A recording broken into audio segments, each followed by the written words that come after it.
Bonjour à tous, bonjour à toutes.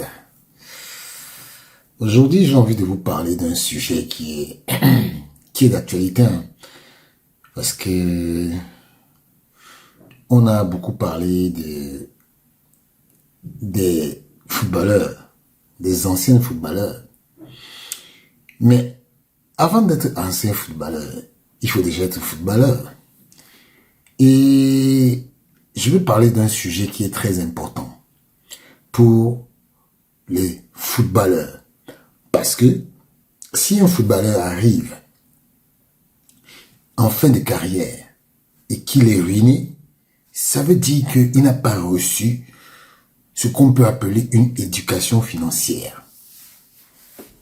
Parce que l'éducation financière est cruciale pour tout footballeur professionnel.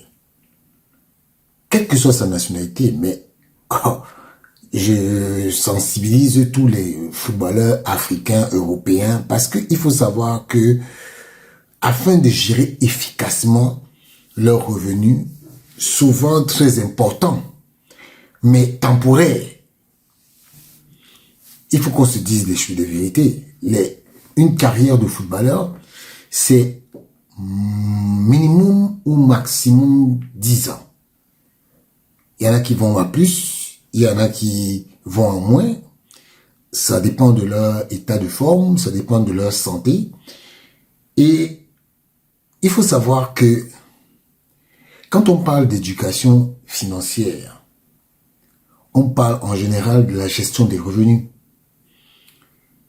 Et les footballeurs doivent apprendre à gérer leurs revenus provenant des salaires, des primes de match et des contrats publicitaires.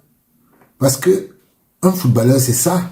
C'est son salaire, ce sont ses primes et ce sont ses revenus publicitaires. Vous voyez beaucoup de joueurs aujourd'hui qui ont des contrats publicitaires plus importants, même parfois même que leur salaire. C'est ça qui fait en sorte qu'ils augmentent leurs gains. Parce qu'avant, il n'y avait pas trop ça. Ce n'était pas monnaie courante. On ne permettait pas aux footballeurs. Les footballeurs n'étaient pas des valeurs marchandes. Ils étaient plus des faire valoir qu'autre chose, pardon. Donc, et quand on a, comme on a dans la gestion de revenus, on a l'investissement.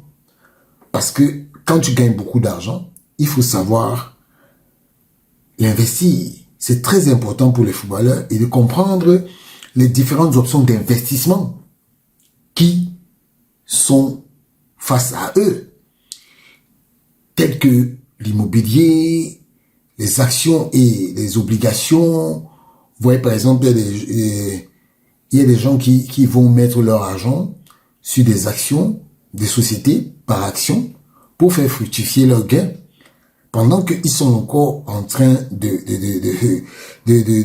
jouer. Je vous prends un exemple. Vous voyez par exemple Sadio Mané, il est propriétaire d'un club qui s'appelle Bourges FC.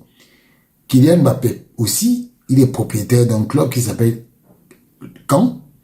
Donc, et quand on parle d'investissement, c'est bien, mais à part ça, il faut aussi parler un peu d'épargne. Parce que les footballeurs doivent apprendre à épargner pour l'avenir, notamment pour leur retraite et leur carrière, et car leur carrière est souvent très courte, comme je vous l'ai dit. Et vous savez, aujourd'hui, on a eu un cas où le président de la Fédération camerounaise de football s'était fait tromper par son agent, qui n'a pas déclaré ses impôts. Et voilà, ça fait partie de ça fait partie de la gestion de l'éducation financière. Parce qu'il faut éduquer les footballeurs à la gestion de leurs impôts. Parce que les footballeurs doivent comprendre l'implication et l'implication de leurs revenus et l'investissement pour minimiser leurs impôts. Voilà. Parce qu'il y a beaucoup de gens qui ne savent pas que c'est bien de gagner beaucoup d'argent. Mais alors, derrière, il faut avoir une gestion telle que les impôts ne viennent pas vous attaquer. on a eu le cas de Lionel Messi qui a été condamné aussi pour ses impôts. Et parce que ils n'ont pas suivi, ils ne suivent pas une éducation financière qui leur permet de pouvoir gérer tout ce genre de choses. Vous remarquez très bien que en France, par exemple, prenons le cas de Kylian Mbappé, lui, en général, il a une équipe qui s'occupe de ses impôts au quotidien. C'est-à-dire que sur chaque revenu qu'il a, il déclare. Maintenant, aujourd'hui, il est à l'étranger, il ne déclare plus, mais il déclare en Espagne. Et c'est très important.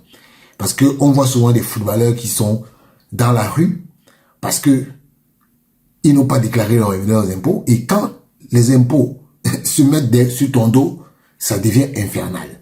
Donc, il faudrait que, à ce niveau-là, que les footballeurs soient éduqués, même dans leur façon de déclarer leurs impôts. Et vous savez, les footballeurs ont une carrière courte, ce qui signifie qu'ils doivent planifier leur avenir financier à long terme.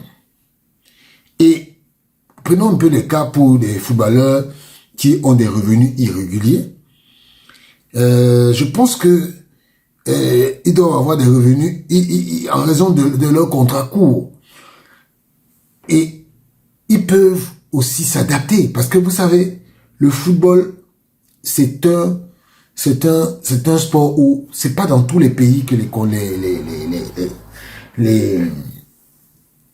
c'est pas dans tous les pays que les revenus sont réguliers. Il y a des pays, par exemple, où en Turquie, par exemple, il y a des footballeurs qui peuvent taper un an sans salaire. Et donc, moi, j'ai une petite solution. Parce que quand on donne un avis, il faut aussi avoir des solutions. La formation financière. Les footballeurs peuvent bénéficier des formations financières pour apprendre à gérer leurs revenus. C'est important parce que c'est un sujet qui me tient à cœur. Et je crois que je vais finir par organiser ce genre d'événement pour faire de l'éducation financière mon cheval de bataille. Car il y a beaucoup de footballeurs aujourd'hui qui vous disent, par exemple, que ils ont été très mal conseillés. Très mal conseillés. Et les footballeurs doivent travailler avec des conseils financiers pour obtenir des conseils personnalisés sur la gestion de leurs finances. Ça, c'est important.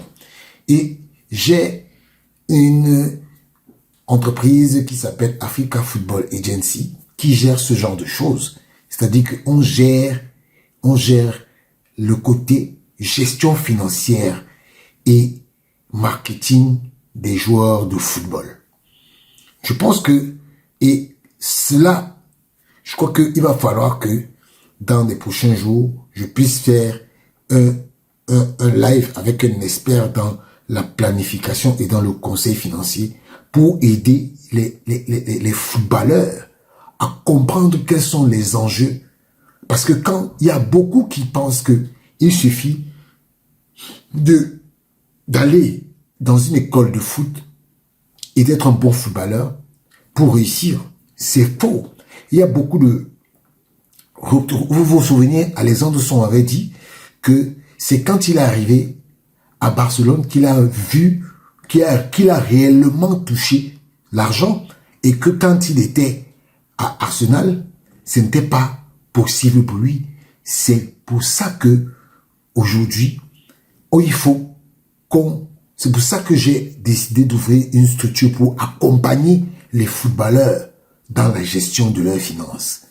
Oui, c'est pour ça que j'ai décidé de faire ça. Parce que on ne va plus continuer à accepter qu'il y ait des footballeurs qui tombent dans la dérive, qui ne savent même pas comment gérer les deux bouts en fin de carrière. Donc, vraiment, il faudrait que pour ceux qui ont besoin de ce genre de service, c'est très important. C'est très important parce que ça permettra aux footballeurs de sortir, de sortir avec des pistes de solutions pour leur carrière. Quand on sait qu'aujourd'hui, le football, pour certaines familles, c'est le football permet à certaines familles de sortir de la précarité. Donc, il est indispensable qu'il y ait des accompagnements. Et vraiment, contactez-nous pour qu'on puisse vous accompagner dans ce domaine. C'est très, très important. C'était un petit conseil pour vous, dire que on est désormais disponible pour gérer les carrières sportives, gérer les carrières financières et gérer même les carrières marketing pour des joueurs. Parce qu'il ne s'agit pas seulement de venir parler, mais il faut aussi agir. Voilà pourquoi j'ai tenu à vous faire passer ce message. En tout cas,